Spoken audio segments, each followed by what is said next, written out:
value the place of mentorship. We can easily pay school fees for our teachers. We can pay school fees for our lecturers. We think mentorship is a joke.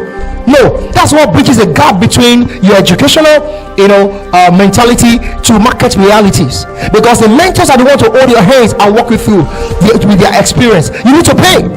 But in this part of the world, we feel that by praying, I just pray. He said, what are you doing with your business? I'm just praying. One day. Those realities are not going to work. Prayer with wisdom is what makes work. Prayer with wisdom. You need people who have gone ahead of you. He said, even the Bible said, by their light we shall see light. He said, by your light we shall see light. So if they get to see all of that, so let's go to the next slide. Let me give down the 8, nudge to overcoming systemic realities. So that will really help us to see what to do.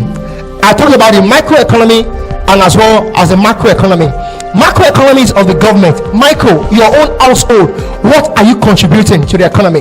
Yourself, what are you why are you just thinking? You see Association of Newspaper Readers, Nigeria has a problem, Tinubu is a problem, this one is a problem. Let's come out of that. Let's begin to think system. Let's begin to think realities and solutions through our own ideology. Number one, invest in your intellectual property. Invest. The greatest form of investment, or the first level of investment, is investment in your intellectual property. What's your intellectual property? That's your brain, your mind. You want to be a business person? The first thing you need is to know how. The first thing is to know how. Until you know better, you can't do better. The level to which you know determines how you grow. You must continue to factor out what are required for me to know. The greatest capital is not the capital finances, it's capital know-how. No matter bring 1 billion into the fold, if you don't know better, you lose the whole of the money. See, when you know about that business, and there are 2 levels of knowledge required of the business, there's the level of the process and the level of the principles.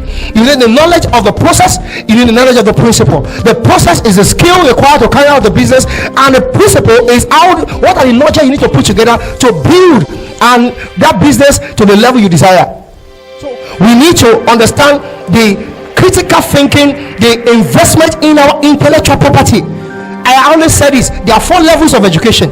I said there's a foundational education where you go to primary and secondary school. There's a functional education where you go and learn tailoring and go and learn basic skill. There's another level of professional education where you go to school to go and learn specialized skills like medical doctor, medicine, and lots of that.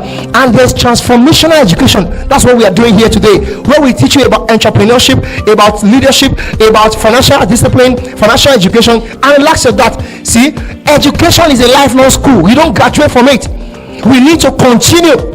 We need to continue to learn. That's the challenge with our young graduates. Once they are out of school, they feel, I've graduated, I've known it all. You don't know. Yes, a little to which you have known. You still need to know more.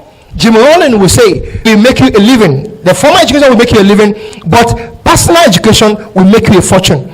So